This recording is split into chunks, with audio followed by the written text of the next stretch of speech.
1 Tawarikh 7 ayat 1 sampai 10. Suku-suku selebihnya. Anak-anak Isyakar ialah Tola dan Pua, Yasub dan Simron, 4 orang. Ayat 2. Anak-anak Tola ialah Usi, Refaya, Yesril, Yahmai, Yipsam, dan Samuel. Kepala-kepala puak turunan Tola, pahlawan-pahlawan yang gagah perkasa. Menurut daftar keturunan mereka, jumlahnya di zaman Daud ada 22.600 orang. Ayat 3. Keturunan Uzi ialah Zisraya, dan anak-anak Zisraya ialah Mikael, Obaja, Yoel, dan Yisia, 5 orang. Semua mereka adalah kepala-kepala. Ayat 4. Di bawah mereka itu menurut daftar keturunan dan menurut puak mereka ada pasukan-pasukan tentara 36.000 orang. Sebab istri dan anak-anak mereka banyak. Ayat 5. Saudara-saudara sesuku mereka dari segala kaum Isakar, pahlawan-pahlawan yang gagah perkasa, semuanya ada 87 orang yang terdaftar dalam silsilah. Ayat 6.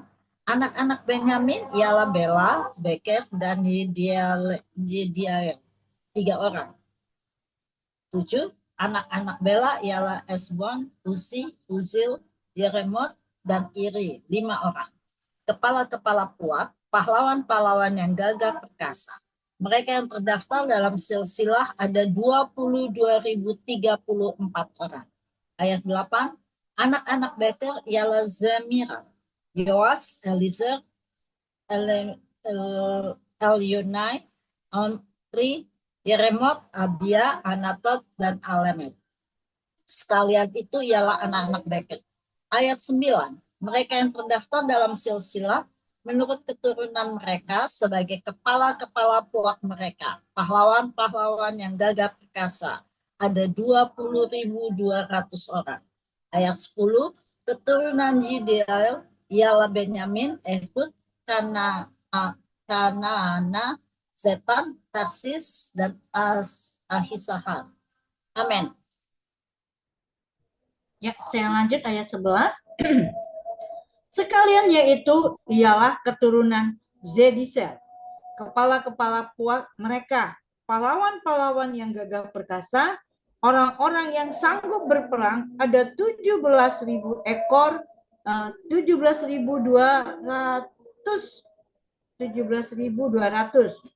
dan Supim dan Hupim ialah keturunan Hosim, ialah keturunan Aher. Anak-anak Naftali ialah Jeser, Gitna, Egazani, Jeser, dan Salum.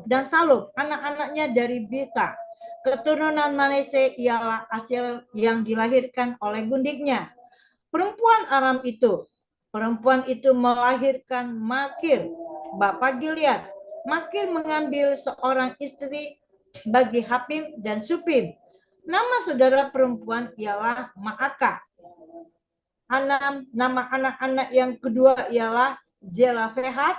Jelafehat hanya mempunyai anak-anak perempuan, tetapi Maaka, istri Mukir, melahirkan seorang anak laki-laki dan menamainya Peres. Nama saudara laki-lakinya ialah Seres, dan anak-anak ini ialah Ulim dan Rekem. Keturunan Ulim ialah Bedan. Itulah keturunan Gilead bin Makar bin Manise. Saudaranya perempuan Moleket melahirkan Isohot, Ahid, Abieser, dan Mahla. Anak-anak Semida ialah Ahya, Sekem, Liki, dan Aniam. Ayat ke-20. Keturunan Efraim ialah Sutela, dan anak-anak ini ialah Beret, dan anak orang ini ialah Tahat, dan anak orang ini ialah Elada, dan anak orang ini ialah Tabat. Amin. Demikian firman Tuhan.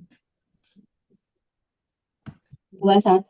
Dan anak orang ini ialah Sabat, dan anak orang ini ialah Sutelah, kemudian Ezer dan Elat. Mereka dibunuh oleh orang-orang Gad yang lahir di negeri itu, sebab mereka pergi merampas ternak orang-orang itu. Dua-dua, Efraim, ayah mereka, berkabung berhari-hari lamanya, sehingga saudara-saudaranya datang untuk menghiburkan dia. Dua-tiga, sesudah itu ia bersetubuh dengan istrinya, lalu mengandunglah perempuan itu dan melahirkan seorang anak laki-laki. Ia menamainya Beria, sebab malapetaka telah menimpa keluarganya. 24, anak perempuan ialah Sera yang telah mendirikan Bet-horon Hilir dan Bet-horon Hulu serta Usen Sera. 25, anak laki-laki Beria ialah Reva, lalu Resef, anak orang ini ialah Telah, dan anak orang ini ialah Tahan, dan anak orang ini ialah Ladan, dan anak orang ini ialah Amihud, dan anak orang ini ialah Elisama. 27, dan anak orang ini ialah Nun, dan anak orang ini ialah Yosua.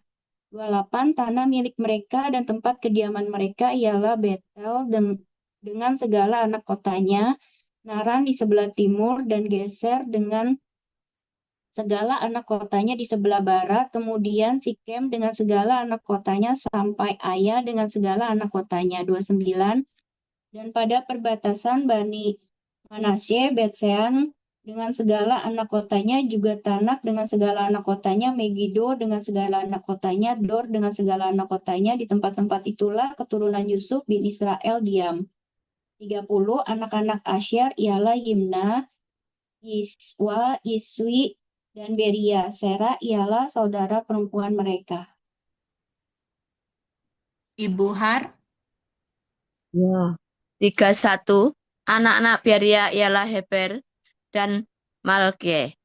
Dialah bapa Birsaid. 32. Heber memperanakkan Yaflet, Yomer, dan Hotam serta Sua, saudara perempuan mereka.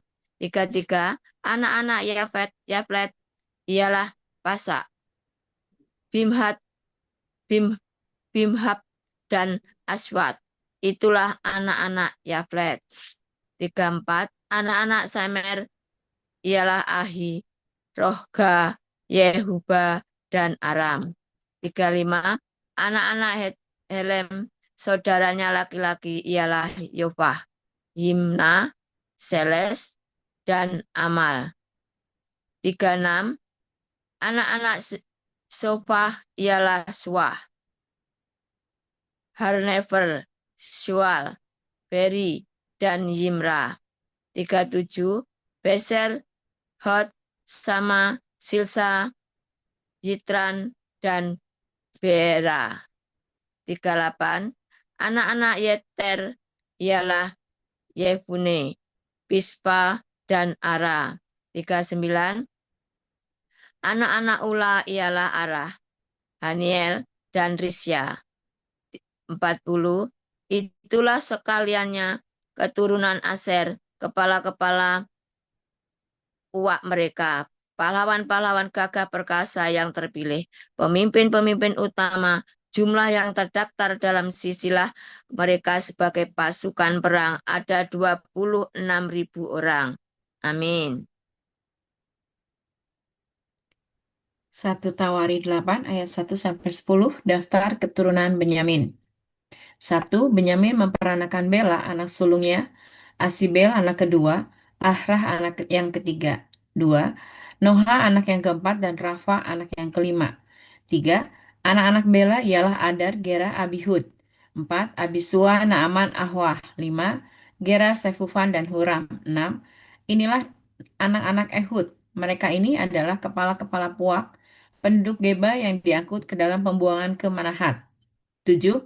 Naaman, Ahia, dan Gera mengangkut mereka ke dalam pembuangan. Dia memperanakan Uzza dan Ahihud. 8. Saharaim mendapat anak di daerah Moab, sesudah diusirnya Husim dan Baala istri-istrinya. 9. Ia mendapat anak dari Hodes, istrinya, yakni Yobab, Zibiah, Mesa, Malkam. 10. Yeus, Sokya, dan Mirma. Itulah anak-anak kepala-kepala puak. Amin. Bu Kristina, Baik. 11. Dari Husim ia telah memperoleh anak Ahitub, dan Elfarat. Anak-anak Elfarat ialah Ebed, Misam, serta Samet yang mendirikan kota Ono dari Lot dengan semua kota kecilnya. 13.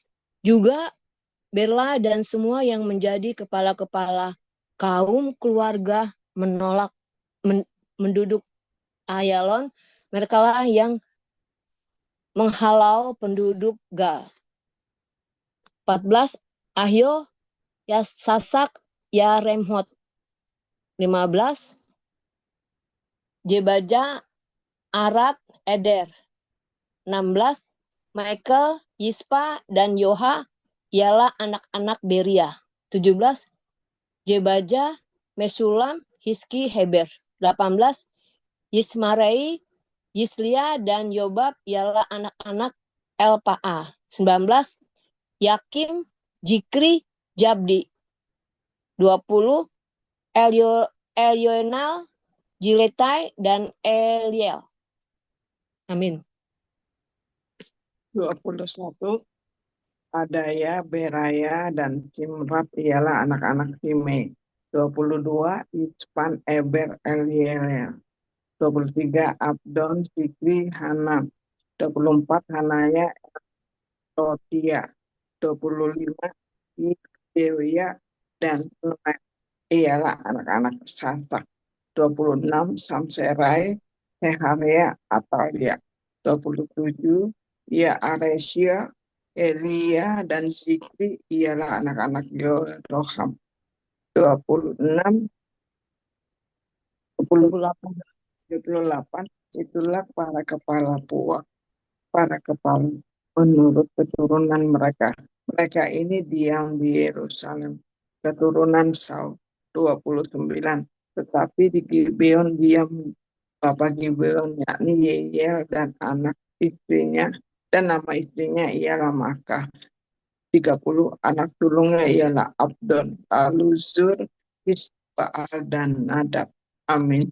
31 Gedor, Ahyo, Zeker. 32 dan Milkot yang memperanakkan Simea. Juga mereka ini pergi diam berdekatan dengan saudara-saudara mereka di Yerusalem bersama-sama saudara mereka yang lain. 33 Ner memperanakkan Kis, Kis memperanakkan Saul, Saul memperanakkan Yonatan, Malkiswa, Abinadab, dan Eshbal.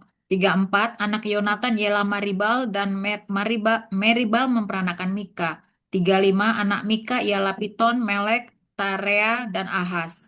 36 Ahaz memperanakkan Yoada, Yoada memperanakkan Alemet, Asmawet, dan Zimri. Zimri memperanakkan Moza. 37 Moza memperanakkan Bina, anak orang ini ialah Rafa, dan anak orang ini ialah Elasa, dan anak orang ini ialah Azel. 38 Azel mempunyai 6 orang anak, dan inilah nama-nama mereka: Aziram, Boku, Ismael, Searia, Obaza, dan Hanan. Itulah sekaliannya anak-anak Azel. 39 anak-anak Esek saudaranya ialah Ulam, anak saudaranya lalu Yeus, anak yang kedua, dan Elifelet, anak yang ketiga. 40 anak-anak Ulam itu adalah orang-orang berani, pahlawan-pahlawan yang gagah perkasa, pemanah-pemanah, anak dan cucu mereka banyak, 150 orang mereka semuanya. Semuanya itu termasuk Bani Benyamin. Amin. Amin. Sekarang 1 Tawaris 9 ayat 1. Daftar penduduk Yerusalem. 1. Seluruh orang Israel telah terdaftar dalam silsilah mereka tertulis dalam kitab Raja-Raja Israel. Sedang orang Yehuda telah diangkut ke dalam pembuangan ke Babel oleh karena perbuatan mereka yang tidak setia. Ayat 2. Dan orang-orang yang mula-mula menetap kembali di tanah-tanah milik mereka, di kota-kota mereka ialah orang Israel awam, para imam, orang-orang Lewi, para budak di bait Allah. Ayat 3. Di Yerusalem tinggal orang-orang dari Bani Yehuda, dari Bani Benyamin, dari Bani Efraim dan Manasye. Ayat 4. Putai bin Amihud bin Omri bin Imri bin Bani dari keturunan Peres bin Yehuda. Ayat 5. Dan dari orang Shelah ialah Asaya anak yang sulung dengan anak-anaknya. 6. Dari keturunan Zera ialah Yeuel dengan sanak saudaranya 690 orang. Ayat 7. Dari Bani Benyamin ialah Salu bin Mesulam bin Hodaya bin Hasenua. Ayat 8. Yibnea bin Yeroham, Ela bin Uzi bin Mikri, dan Mesulam bin Sefaca bin Rehuel bin Yibnia. Ayat 9. Dengan sanak saudara mereka menurut keturunan mereka 956 orang. Semua orang itu adalah kepala puak. Ayat 10. Dari para imam ialah Yedaya, Yoyarib, Yakib. Amin. Sambung ayat 11. Azaria bin Hilkiah bin Mesulam bin Zado bin Marayot bin Ahitub, pemuka rumah Allah. Lalu Adaya bin Yoroham dan Esyuhar bin Malkia dan Masai bin Adiel bin Yahzera bin Mesulam bin Melsilemit bin Imed. Dengan sanak saudara mereka kepala-kepala puak 1.760 orang. Orang-orang tangkas untuk menyelenggarakan ibadah di rumah Allah. Dari orang-orang Lewi ialah Semaya bin Hasub bin Ajikrin bin Hasyalia. Dari keturunan Merari, lalu Bakbakar, Heres, Galai, dan Matya bin Mika bin Yikri bin Asab, serta Obaja bin Semaya bin Galai bin Yedutum, dan Bereskia bin Asya bin Elkana yang diam di desa-desa orang Netopa. Penunggu-penunggu pintu gerbang ialah Salum, Akub, Talmon, dan Ahiman dengan sanak saudara mereka. Salum ialah kepala, sampai sekarang mereka ada di pintu gerbang raja di sebelah timur. Merekalah penunggu-penunggu pintu gerbang perkemahan Bani Lewi. Salum bin Kore bin Ebiasap bin Korah dan saudara-saudara sepuaknya, yakni orang-orang Korah, mempunyai tugas jabatan sebagai penjaga-penjaga ambang pintu kemah, seperti bapak-bapak mereka bertugas di perkemahan Tuhan sebagai penjaga-penjaga pintu masuk. Ayat ke-20, Pinehas bin Eliasar mengepalai mereka sebelumnya. Tuhan kiranya menyertai dia. Amin. 21. Zakaria bin Meselemnya adalah penunggu pintu kemah pertemuan. 22. Mereka semuanya yang terpilih menjadi penunggu ambang pintu ada 212 orang. Mereka telah terdaftar dalam silsilah di desa-desa mereka. Daud dan Samuel pelihat itu mengangkat mereka dalam jabatan itu. Mereka dan anak-anak mereka bertugas menjaga pintu-pintu gerbang rumah Tuhan, yakni bait kemah itu. 24. Ke arah 4 mata angin ditempatkan penunggu-penunggu pintu gerbang itu, yakni ke arah timur, barat, utara, dan selatan. 25. Dan saudara-saudara mereka yang tinggal di desa-desa mereka pada waktu-waktu tertentu harus masuk selama 7 hari untuk bekerja bersama-sama mereka. 26. Sedang keempat kepala penunggu pintu gerbang itu memegang jabatan tetap. Mereka adalah orang Lewi dan mengawasi bilik-bilik serta perbendaharaan rumah Tuhan. 27. Mereka bermalam di sekitar rumah Allah itu, sebab mereka bertanggung jawab atas penjagaan dan harus membuka pintu setiap hari. 28. Sebagian dari mereka mengurus perkakas ibadah. Mereka menghitung perkakas itu pada waktu dimasukkan dan dikeluarkan. 29. Sebagian dari mereka ditugaskan mengurus perabotan, yakni segala perabotan tempat kudus, dan mengurus tepung yang terbaik, anggur, minyak, kemenyan, dan rempah-rempah. 30. Sedangkan beberapa orang imam menyediakan campuran rempah-rempah. Ibu Har. Ini jangan pindah dari sini, Cet. Oke, 31. Matica, salah seorang Lewi, anak sulung Salum, orang Korah itu, mendapat tugas tetap untuk mengolah roti. 32. Dan sebagian dari anak-anak orang Kehat, yakni dari sanak saudara mereka mengurus roti sajian untuk disediakan setiap hari Sabat. 33. Dan inilah para penyanyi, kepala-kepala puak orang Lewi, yang diam di bilik-bilik dan bebas dari pekerjaan lain, sebab siang dan malam mereka sibuk dengan pekerjaannya. 34. Itulah para kepala puak orang Lewi, para kepala menurut keturunan mereka. Mereka ini diam di Yerusalem. 35. Silsilah Saul. Di Gibeon, diam bapa Gibeon, yakni Yail. Dan nama istrinya ialah Ma'aka. 36. Anak sulungnya ialah Abdon, lalu Sur, Kis, Baal, Ner, Nadab. 37. Gedor, Ahyo, Zakaria, dan Miklot. 38. Miklot memperanakkan Simeam. Juga mereka ini pergi diam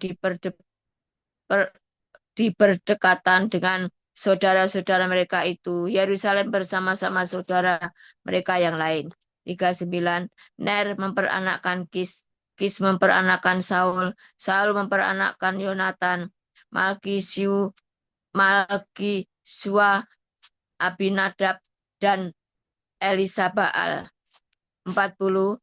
Anak-anak Yonatan ialah Meribaal, dan Meribaal memperanakkan Mika. Terus Bu, Amin. sampai 44. Oke. 41. Anak Mika ialah Piton, Melek, Tahre, dan Ahaz. 42.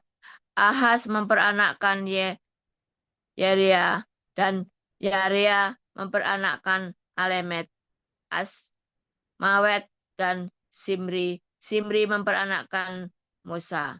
43. Musa memperanakkan Bina, dan anak orang ini ialah Refaya, dan anak orang ini ialah Elasa, dan anak orang ini ialah Asel. 44. Asel mempunyai 6 orang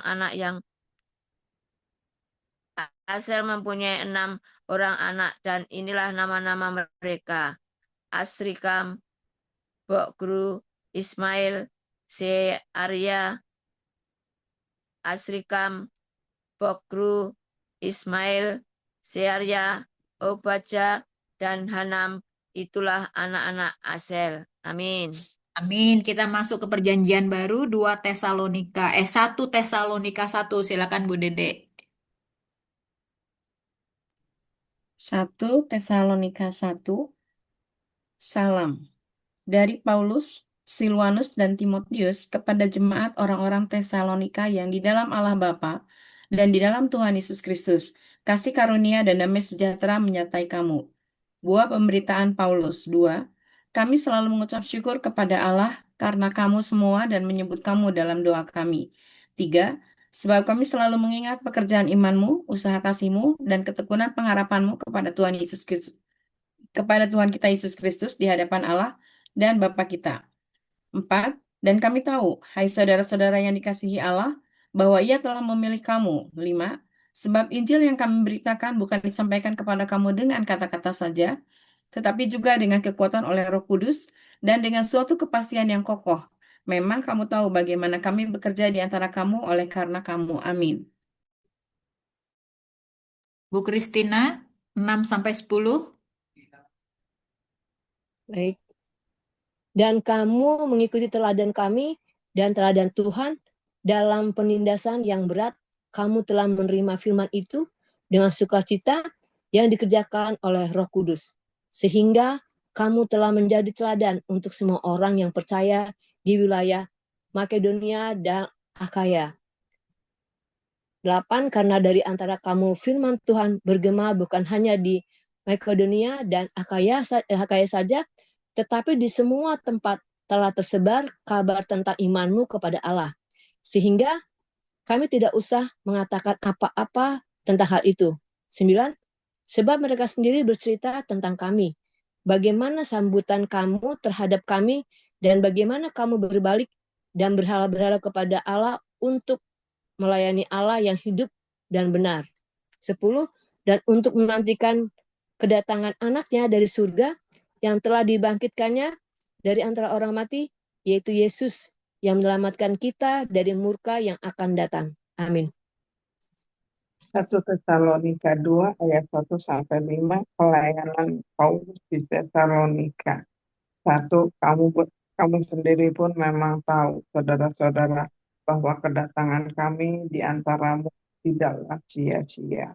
2, tetapi sungguh pun kami sebelumnya seperti kamu tahu telah dianiaya dan dihina di Filipi. Nah, pertolongan kita, kami beroleh keberanian untuk memberitakan Injil Allah kepada kamu dalam perjuangan yang tiga.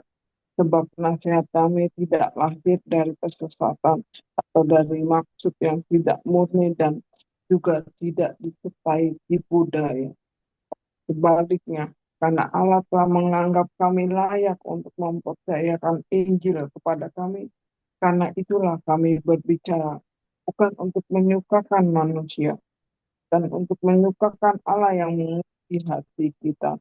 5. Karena kami tidak pernah bermulut manis, hal itu kamu ketahui, dan tidak pernah mempunyai maksud loba yang tersembunyi. Allah adalah saksi. Amin. Ayat 6, juga tidak pernah kami mencari pujian dari manusia, baik dari kamu maupun dari orang-orang lain.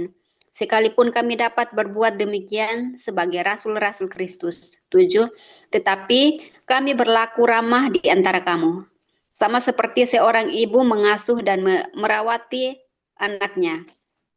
8, demikianlah kami dalam kasih sayang yang besar, dan kamu bukan saja rela membagi Injil Allah dengan kamu, tetapi juga hidup kami sendiri dengan kamu, karena kamu telah kami kasihi. 9, sebab kamu masih ingat saudara-saudara akan usaha dan jerih lelah kami, sementara kami bekerja siang malam supaya jangan menjadi beban bagi siapapun juga di antara kamu. Kami memberitakan Injil Allah kepada kamu. 10, kamu adalah saksi, demikian juga Allah betapa saleh, adil dan tak bercacat kami berlaku di antara kamu yang percaya. Amin. 11, kamu tahu betapa kami seperti bapa terhadap anak-anaknya telah menasehati kamu dan menguatkan hatimu seorang demi seorang. 12, dan meminta dengan sangat supaya kamu hidup sesuai dengan kehendak Allah yang memanggil kamu ke dalam kerajaan dan kemuliaannya. Sukacita atas jemaat. 13, dan karena itulah kami tidak putus-putusnya mengucap syukur juga kepada Allah, sebab kamu telah menerima firman Allah yang kami beritakan itu, bukan sebagai perkataan manusia, tetapi dan memang sungguh-sungguh demikian, sebagai firman Allah yang bekerja juga di dalam kamu yang percaya. 14, sebab kamu saudara-saudara telah menjadi penurut jemaat-jemaat Allah di Yudea, jemaat-jemaat di dalam Kristus Yesus, karena kamu juga telah menderita dari teman-teman sebangsamu segala sesuatu yang mereka derita dari orang-orang Yahudi. 15, bahkan orang-orang Yahudi itu telah membunuh Tuhan Yesus dan para nabi dan telah menganiaya kami. Apa yang berkenan kepada Allah tidak mereka pedulikan, dan semua manusia mereka musuhi. Amin. Ayat 16, karena mereka mau menghalang-halangi kami memberitakan firman kepada bangsa-bangsa lain untuk keselamatan mereka. Demikianlah mereka terus-menerus menambah dosa mereka sampai genap jumlahnya, dan sekarang murka telah menimpa mereka sepenuh-penuhnya. Ayat 17, tetapi kami saudara-saudara yang seketika terpisah dari kamu jauh di mata, tetapi tidak jauh di hati, sungguh-sungguh dengan rindu yang besar telah berusaha untuk datang menjenguk kamu. Ayat 18, sebab kami telah berniat untuk datang kepada kamu. Aku, Paulus, malahan lebih dari sekali, tetapi iblis telah mencegah kami. Ayat 19, sebab siapakah pengharapan kami atau sukacita kami atau mahkota kemegahan kami di hadapan Yesus, Tuhan kita pada waktu kedatangannya, kalau bukan kamu. Ayat 20, sungguh kamulah kemuliaan kami dan sukacita kami. Amin. Amin. Baik ibu-ibu, kita bersaat teduh sejenak. Kita minta Roh Kudus untuk menanamkan satu rema yang siap kita bagikan agar dapat menjadi berkat untuk kita semua.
Baik ibu-ibu, kita sudah membaca di satu Tawarik ya 7 sampai 9 dan satu Tesalonika 1 sampai 2. Singkat aja ya, satu Tawarik 7 ini eh, di sini menceritakan tentang keturunan suku Isakar, Benyamin, Naftali, Manasye, Efraim, dan Asyer ya. Di sini juga menceritakan mengenai prajurit yang gagah dan berani dari setiap suku. Juga dikisahkan secara singkat tentang anak-anak Efraim yang terbunuh dan kelahiran Beria. Lalu di satu Tawarik 8 ya. Di sini fokus kepada keturunan Benyamin yang diakhiri dengan silsilah Raja Daud dan keluarganya. Lalu di satu Tawarik 9 ya, ini mencatat orang-orang yang kembali dari pembuangan Babel dan tinggal di Yerusalem. Di sini juga dijelaskan secara singkat tugas para imam, orang Lewi, penjaga pintu gerbang dan pelayan bait Allah. Lalu kita lompat ke 2 Tesalonika. Jadi 2 Tesalonika ya. 2 Tesalonika Pasal 1 ya. Jadi pasal 1 ini di sini Paulus mengucap syukur atas jemaat Tesalonika karena iman, kasih dan pengharapan mereka ya. Mereka menjadi teladan bagi banyak orang karena tetap setia kepada Kristus meskipun mereka menghadapi penderitaan. Lalu di pasal 2 di sini Paulus mengingatkan bahwa pelayanan itu dilakukan dengan pelayanannya ya, maksudnya pelayanan Paulus dilakukan dengan tulus, penuh kasih, dan tanpa mencari keuntungan. Dia juga memuji jemaat karena menerima firman Tuhan sebagai firman Tuhan yang tetap teguh di tengah penganiayaan. Penganiayaan, aduh susah banget ngomongnya. Baik, silakan ibu-ibu, adakah yang mau sharing rema atas pembacaan kita hari ini? Monggo. Siapa yang mau mendahului untuk sharing rema? Silakan. Ibu-ibu, Bu Ati, Bu Taneti, Bu Dona, Bu Suti, Bu Kristina, Ibu Lim, Ibu Grace, Ibu Ida, monggo. Bu Dedek nanti yang terakhir, nanti yang doa tutup Ibu Dona ya. Doa tutup pembacaan firman. Silakan. Siapa yang mau nyoba kah?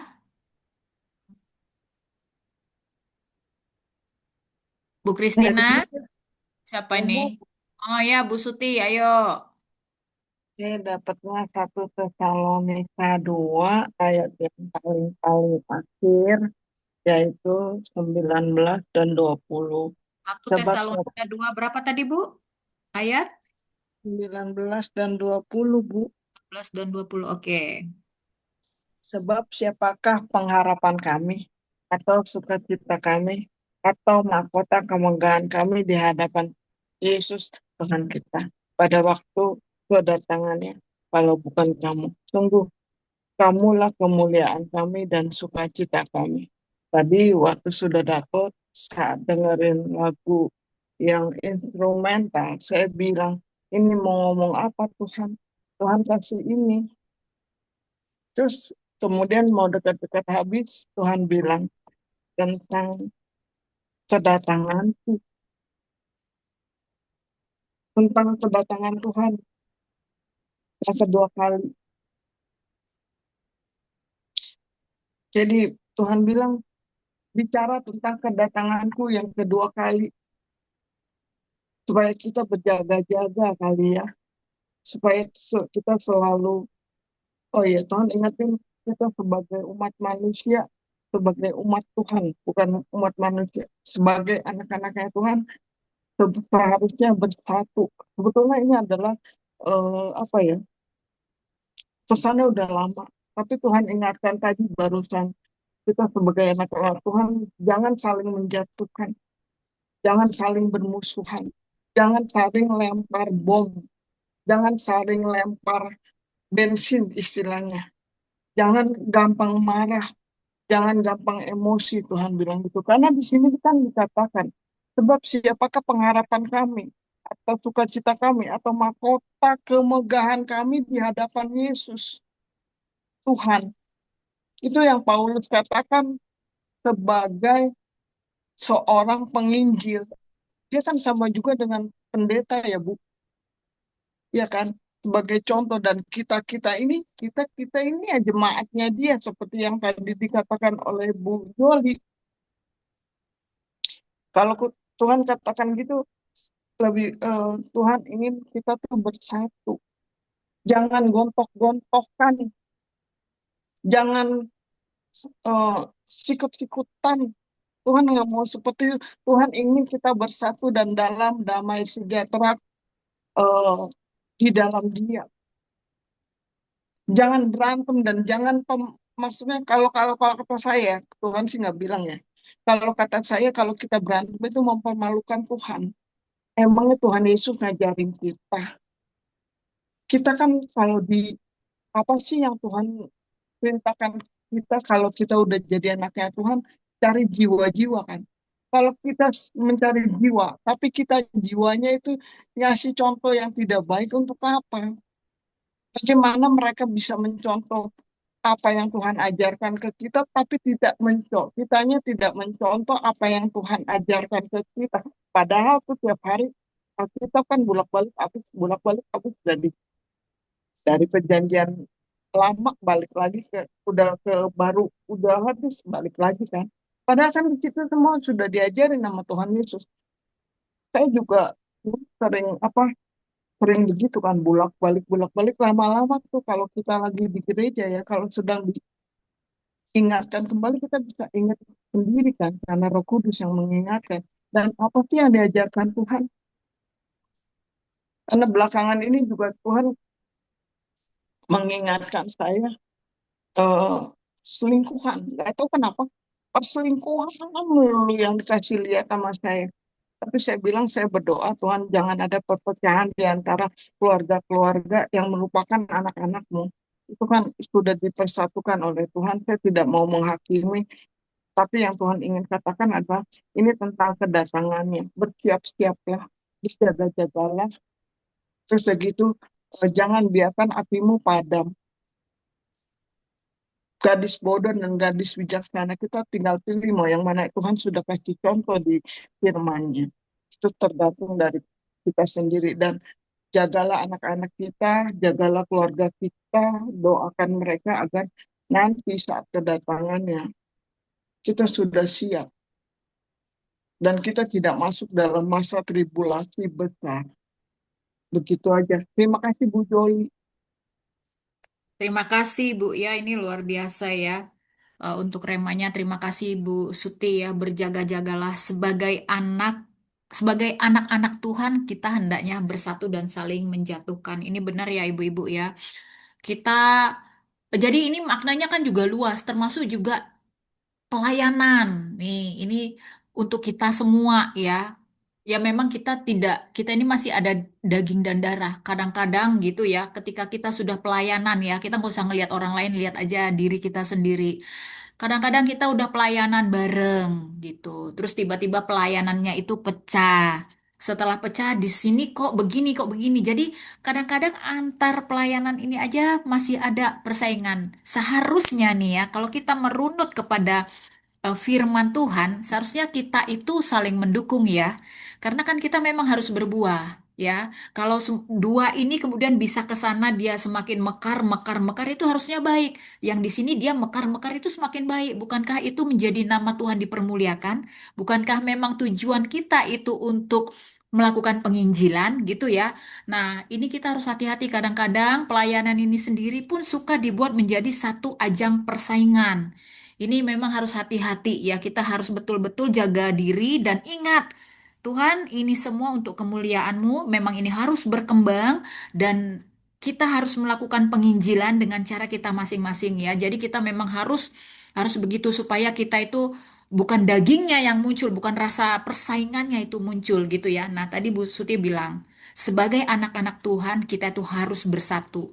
Jangan menjatuhkan ya, terutama kita ini yang sudah mengerti kebenaran dan saya percaya di sini 12 orang kita juga punya pelayanan ya. Nah, marilah kita dengan segala kerendahan hati mendukung satu sama lain. Kalau ada perasaan mungkin yang nggak enak muncul di sini, memang harus cepat-cepat di diri kita yang bertobat, bukan mereka kita bagaimana, tapi kembali ke hadapan ke Tuhan ya untuk minta supaya eh, seperti Bu Suti tadi bilang, bersatu, satukan hati kami karena ini kita semua satu tubuh, ini semua untuk kemuliaan Tuhan ya. Jadi terima kasih untuk remaknya. Jadi sebagai orang Kristen kita dipanggil untuk saling mengasihi, membimbing dan menguatkan sesama di dalam iman gitu ya. Terima kasih untuk remanya Bu Suti. Tuhan Yesus berkati. Ayo yang lain mungkin Anda mau kasih rema lagi, monggo. Mungkin Bu Dona kah, Bu Christina Tala, Ida, Ibu Grace, Bu Ati, Kaneti. Baik, Bu. Oh ya, Bu Christina, monggo. Baik, Bu. Saya mau coba tujuh sampai 9 sampai dengan 9. Di sini dikatakan, kalau saya boleh kasih temanya, Allah tidak pernah melupakan umatnya. Jadi di sini kita tahu orang Yehuda atau umat Israel itu orang yang tegar tengkuk, keras kepala, dan bahkan mereka sering melawan perintah Tuhan. Mereka kecewa, mereka sedih, bahkan mereka berontak, akhirnya mereka keras hati. Karena apa? Karena mereka mengalami pembuangan di Babel selama 400 tahun ya, diperbudak di negeri Mesir. Tapi di sini Allah tetap mengenal setiap pribadi, mengingat setiap keluarga dan setiap pemilihan umatnya dari generasi ke generasi. Tadi kan dituntut semua keturunannya. Jadi walaupun bangsa Yehuda pernah menyakiti Tuhan, tapi dengan kasih Tuhan melalui Nabi Yeskiel, ada suara Tuhan tuh. Dia bilang gini, Tuhan bilang, aku akan mengubahkan engkau menjadi memberikan engkau hati yang baru, hati yang lembut, hati yang keras akan dilembutkan. Artinya Tuhan nggak lupa dengan kita, dia tetap mengingat kita, dia tetap mengasihi kita walaupun kita orang berdosa. Asalkan kita mau kembali kepadanya. Di sini dikatakan juga Allah mengizinkan umatnya kembali dan memuliakan ibadahnya di Yerusalem. Walaupun dia pernah dihukum atau pernah sengsara di Babel, diperbudak oleh Raja Babel selama 400 tahun di negeri Mesir, tapi Tuhan tetap mengasihi dia. Jadi ada rencana Tuhan buat mereka.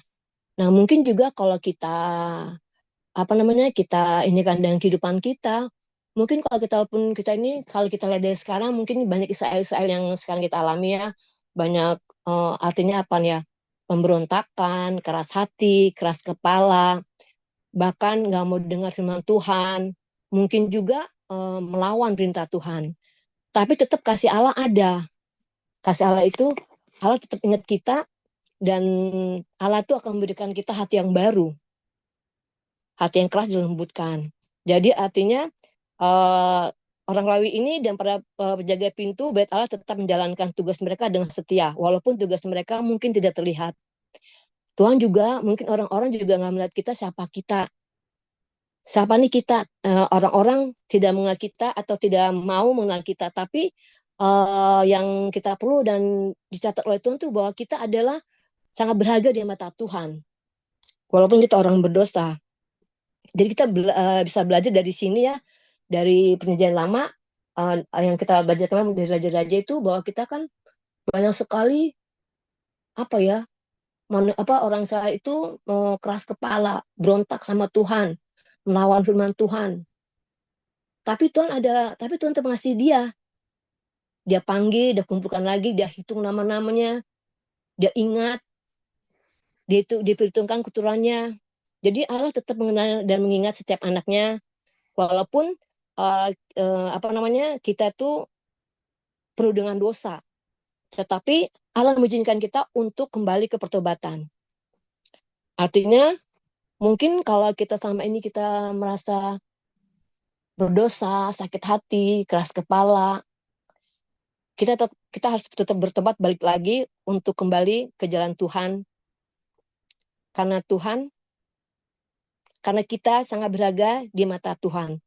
Karena kita adalah biji mata Tuhan. Tuhan akan tetap mengingat nama-nama kita dan keturunan kita dan generasi kita. Mungkin itu kali Bu Jolia yang saya dapat dari 1 Tawarik. Oke. Dan kemudian yang di 1 Tesalonika 2 ya, di sini saya dapat artinya begini, kalau kita memang sebagai seorang pelayan, kita harus benar-benar mengasihi Tuhan, benar-benar tulus untuk melayani Tuhan, seperti yang diajarkan Paulus. Jadi melayani dengan hati yang tulus dan yang berkenan kepada Allah. Apapun risikonya dan apapun, mungkin orang akan bilang gini, itu orang munafik, nggak sesuai dengan ininya, atau mungkin mau bilang kita apa, tapi kita nggak peduli.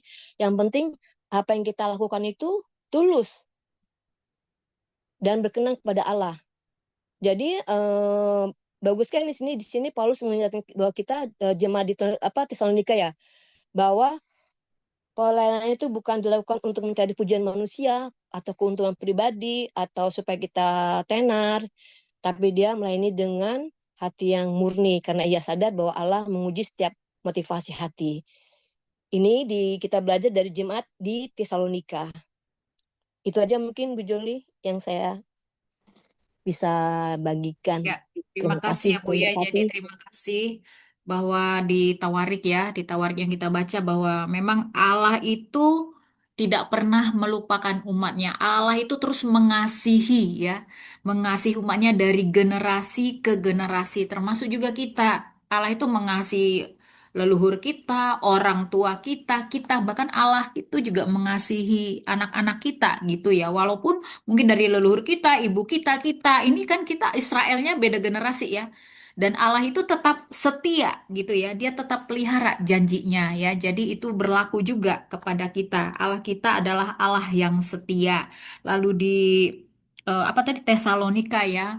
Nah, ini kita melayani Tuhan itu memang benar-benar untuk Tuhan, bukan untuk manusia. Sehingga ketika kita melayani ya untuk Tuhan, layanilah dengan hati yang tulus, ya, bukan melayani dengan keterpaksaan. Kembali lagi bahwa Tuhan itu melihat hati, ya, sehingga ketika kita melayani dengan bersungut-sungut, ya, nah, manusia mungkin tidak lihat, tetapi Tuhanlah yang tahu, gitu, ya. Jadi kita sama-sama ibu-ibu, ya, melakukan pelayanan apapun itu, marilah kita melayani dengan tulus ya. Kita melayani dengan kasih, kita bukan mencari pujian manusia, tetapi ini untuk memuliakan Tuhan.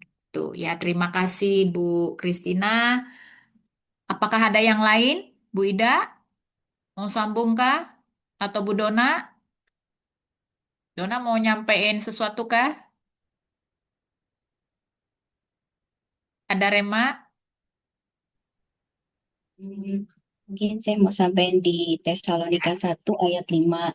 Di sini kan dikatakan sebab Injil yang kami beritakan bukan disampaikan kepada kamu dengan kata-kata saja, tetapi juga dengan kekuatan oleh Roh Kudus dan dengan suatu kepastian yang kokoh. Jadi di sini kita juga bisa lihat di ayat ini, Paulus bilang dan berkata di sini, kalau Injil ini bukan sekedar disampaikan dengan kata-kata saja, tetapi dengan kekuatan oleh Roh Kudus. Jadi eh, hasil dari Injil ini itu semuanya adalah karya dari Roh Kudus, oleh kekuatan Roh Kudus yang mengerjakan segala sesuatunya. Paulus juga selalu menyelaraskan diri, menyelaraskan hatinya untuk selaras dengan kehendak Tuhan. Dan oleh karena itu, karena Injil ini adalah hasil karya dari Roh Kudus dan pekerjaan Roh Kudus yang berkuasa juga untuk mentransformasi juga hati manusia, sehingga manusia juga bisa berbuah, sehingga juga bisa menghasilkan juga pertobatan, berkuasa. Jadi ini firman ini ditulis bukan sekedar kata-kata oleh manusia, tetapi oleh pekerjaan Roh Kudus yang mengerjakan dalamnya, sehingga firman ini penuh kuasa. Dan juga setiap apapun yang tertulis di firman ini, segala sesuatunya itu semuanya digenapi dengan sempurna. Dan di sini juga kita lihat ini dengan suatu kepastian yang kokoh. Kenapa dibilang dengan suatu kepastian yang kokoh? Karena fondasinya itu adalah Kristus sendiri. Dan Kristus sendiri adalah fondasi dari firman Tuhan ini. Seperti itu. Paling itu aja. Ya, terima kasih ya. Jadi ibu-ibu, Injil itu nih ya, seperti dibilang ini ya. Sebab Injil yang kamu berikan bukan disampaikan kepada kamu dengan kata-kata saja. Jadi Injil itu bukan hanya teori ya.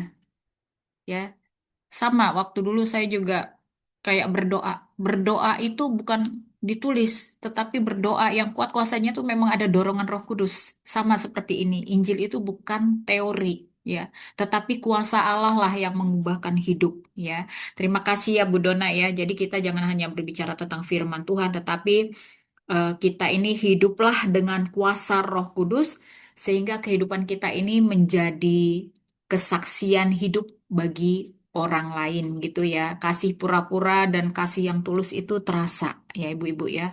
Jadi eh, kembali lagi, kita sudah mengerti firman, tetapi jangan hanya bicara firman, tapi kita hidupi firman itu. Kita aktifkan Roh Kudus yang sudah diam di dalam hidup kita ya. Terima kasih. Bu Dona, ada lagi kah yang mau nyambung sebelum saya lempar ke Bu Dede dan nanti ditutup terakhir oleh Ibu Dona. Kalau tidak ada, adakah? Kalau tidak ada, Kak Neti mau nyambung? Dikit aja ya, Dek ya. Oke. Tadi dari Tesalonika itu bercerita tentang apa ya, tentang silsilah ya, supaya ini kita di apa, anak-anak Israel tahu gitu silsilah ini sama ini. Tapi yang saya dapatkan itu mereka adalah unity. Itu yang saya dapatkan.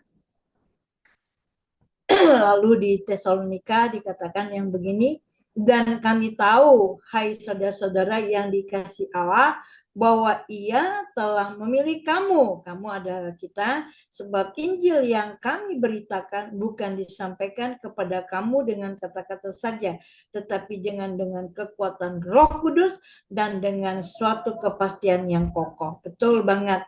Kita ini berjalan dengan pimpinan Roh Kudus, dan kita dipercayakan Tuhan karunia, talenta, semuanya itu harus kita sadari, semua karena kasih anugerah Tuhan, karena Dia telah memilih kita. Artinya waktu Dia, Yesus memilih kita,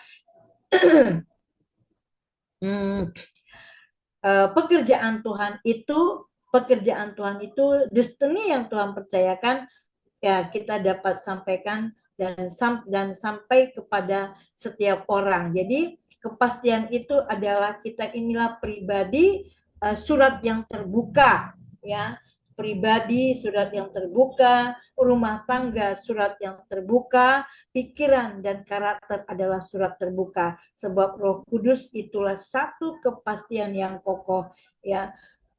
Injil itu disampaikan betul, jangan hanya karena mulut. Dan apa yang kita percaya, apa yang Tuhan percayakan, jangan sampai kita sombong, ya. Jangan sampai kita menjadi sombong rohani, karena itu bukan lagi satu Injil yang terbuka, ya kan? Padahal Injil yang terbuka adalah kita semakin rendah dan kita semakin rendah, supaya lihat hidup ini Injil yang terbuka itu pribadi Yesus ada pada kita. Itu aja sih. Yes, amin. Thank you, Kak Neti. Silakan Bu Dede. Oke, malam semuanya. Gitu kan Malam. ya. Ini sebenarnya kalau saya dengerin dari semua sharing udah cukup sih sebenarnya Bu Juli. Tapi saya mau sedikit aja ya dari 1 Tawarikh 7 sampai 9. Kalau bisa kita lihat kan diawali dengan silsilah ya. Semua silsilah, semua ada bin, bahkan ada yang binnya banyak gitu. Jadi intinya sebenarnya orang-orang pada masa dulu mereka itu eh, mengerti betul pentingnya silsilah. Dan ini saya keinget sama, maaf kalau saya sebut suku ya, suku Batak itu juga mengerti betul pentingnya silsilah ya. Kalau misalnya suku Chinese kayaknya mungkin nggak ditulisin lagi kamu keturunan keberapa, karena apalagi yang bermargalim itu banyak banget gitu di Indonesia ya. Margali itu banyak banget gitu. Sampai kalau misalnya kita lihat saking banyaknya tidak ada lagi yang mencatat gitu. Tapi kalau misalnya kita lihat dari 1 Tawarikh 7 sampai 9 ini luar biasa. Bahkan itu semuanya tercatat. Mungkin di sini kalau misalnya kita sebut semuanya ada di Alkitab ini pasti akan sangat banyak, sangat tebal. Tapi yang pasti itu selalu dimulai dengan ini si ini anaknya ini dan seterusnya dan seterusnya dan seterusnya. Bahkan selalu ada kata pahlawan yang gagah perkasa. Jadi dengan kata lain pujian itu ada, meskipun mungkin mereka tidak minta validasi, tapi validasi itu ada.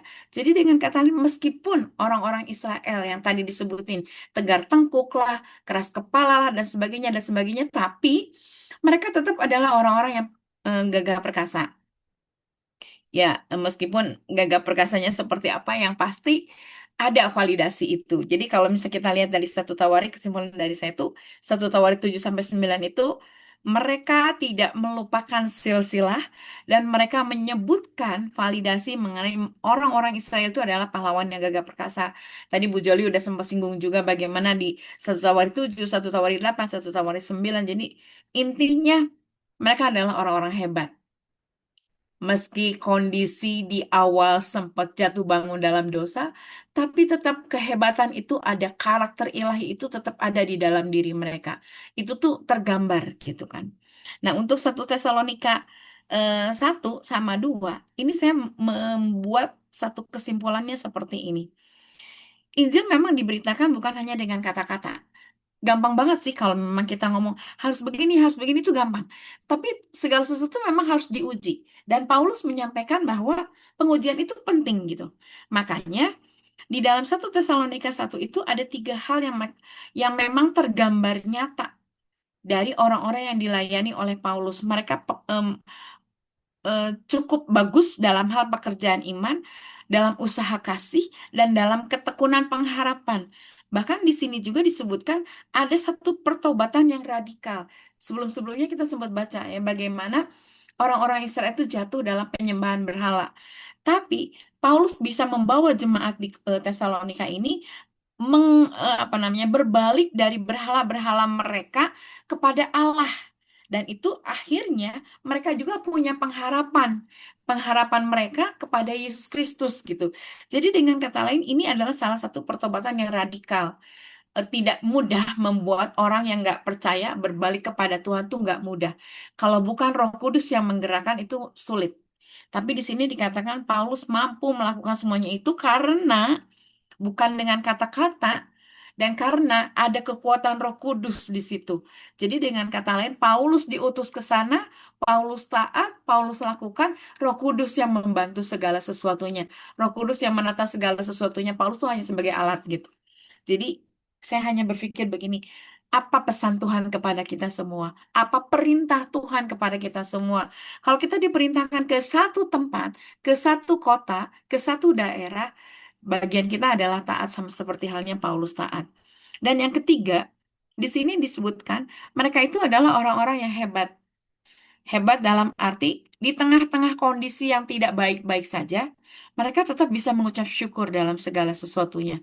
Mereka bisa tetap melakukan segala sesuatunya berfokuskan bukan pada self-center lagi, tapi God-center. Jadi dengan kondisi seperti inilah makanya Paulus memuji bagaimana pelayanan mereka, bagaimana kondisi jemaat di Tesalonika ini. Bahkan dipuji bukan hanya seperti di Makedonia. Kalau kita tahu kan Makedonia itu orang-orang yang murah hatinya banget.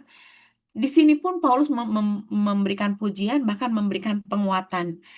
Meski hati mereka sebenarnya tidak cari pujian. Hati mereka sebenarnya tulus, nothing tulus gitu kan. Tadi Bu Neti juga bilang. Jadi, apa yang Paulus lakukan? Paulus melakukan pelayanan ini semata-mata karena dia kasih.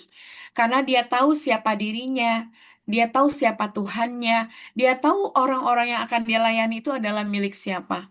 Nah, ketika Paulus melayani dengan kasih, dia lakukan seperti halnya seorang ibu yang mengasihi anaknya tanpa pamrih. Mana ada ibu yang hitung-hitungan dengan anaknya. Paulus tuh nggak hitung-hitungan. Meskipun kalau secara badan dia itu udah capek banget, lelah banget, dan dia pernah di kondisi yang tidak punya apa-apa gitu. Artinya dengan kata lain, dia dalam kondisi, ya dia kan seorang pembuat tenda ya, tidak terus-terusan kan tenda itu dibeli. Jadi dengan kata lain pernah ada di kondisi seperti itu, tapi seperti seorang ibu yang mengasihi anaknya, dia lakukan itu pada jemaat di Tesalonika. Dan seperti seorang ayah yang mendidik, perlu kasih, perlu hajaran. Tapi hajaran yang seperti apa yang dilakukan oleh Paulus adalah hajaran supaya mengatakan bahwa jangan hanya baik di mulut, tapi tidak baik dalam perilaku. Lakukanlah itu, segala sesuatu itu sesuai kebenaran. Kalau kamu mengatakan A, ya lah yang harus kamu lakukan. Kalau kamu mengatakan B, ya B lah yang harus kamu lakukan. Ini tuh sebenarnya jadi berkat buat saya secara pribadi. Jadi dengan kata lain, ya kita semua di sini melayani Tuhan.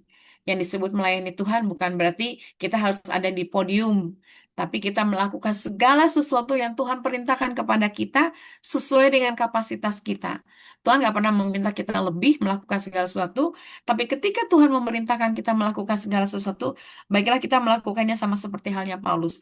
Layani dengan kasih, layani sebagai seorang ibu yang mengasihi anaknya, karena tidak pernah ada ibu yang ingin anaknya menderita. Layani sebagaimana seorang bapak yang mendidik anaknya, karena seorang bapak pasti mendidik juga dengan kasih meskipun ada di situ hajaran dan sebagainya. Jadi intinya ketika kita bisa membawa orang percaya kepada Injil karena Tuhan sudah mempercayakan Injil itu ke kita juga harus melakukan sesuai dengan Injil itu sendiri. Kita juga harus melakukan jangan gini, katanya, nah ya saya nggak mau ngomong ya, tapi kelakuannya jangan sampai itu terjadi dalam diri kita, supaya kita tidak mengkontaminasi kebenaran, tapi biarlah kebenaran itu muncul karena memang ada di dalam kita dan bersama-sama dengan kita. Sehingga orang akan melihat kita bukan dari kata-kata, tapi orang akan melihat kita dari perilaku kita, dari tindakan kita, sama seperti halnya yang dilakukan oleh Paulus kepada jemaat di Tesalonika. Jadi ini luar biasa, dalam banget hari ini, malam hari ini. Yuk kita sama-sama eh, berbalik dari jalan-jalan kita yang jahat, dari keinginan untuk bisa mendapat pujian, dari keinginan untuk punya validasi, tapi marilah kita berlaku ramah terhadap firman itu sendiri dan berlaku ramah menyampaikan firman kepada banyak orang. Itu aja sih Bu Joli dari saya. Makasih. Amin. Terima kasih Bu Dede untuk kata-kata pamungkasnya tadi untuk kita semua ya, sangat menguatkan ibu-ibu ya. Marilah kita seperti jemaat Tesalonika ya. Kok jemaatnya seperti Paulus, dia melayani ya dengan kasih dan tanpa pujian ya, karena semua ini untuk kemuliaan Tuhan. Baik, terima kasih. Silakan Bu Dona, doa tutup.